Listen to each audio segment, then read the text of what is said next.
আসসালামু আলাইকুম dear viewers. মসজিদে নববীর বারান্দা থেকে আপনাদের সবাইকে শুভেচ্ছা এবং স্বাগতম।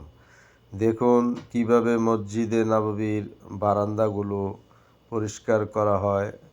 বারান্দা মানে এটা আঙ্গিনার মতন বিশাল বড়। এখানে নামাজ পড়ে প্রতিদিন হাজার হাজার লক্ষ লক্ষ মানুষ বসে থাকে হুজুর সাল্লাল্লাহু আলাইহি ওয়াসাল্লামের রওজা এবং মসজিদে নববীতে নামাজ পড়ার জন্য। প্রতিদিন রাত 12টার পর এইভাবে অত্যাধুনিক এই মেশিন দিয়ে পরিষ্কার পরিচ্ছন্ন করা হয়। অনেক সুন্দর সারিবদ্ধভাবে তারা কাজগুলি করে শৃঙ্খলাভাবে। খুবই ভালো লাগলো এই দৃশ্যটি, এজন্য ধারণ করলাম আপনাদের মাঝে ছড়িয়ে দেওয়ার জন্য এবং দেখানোর জন্য।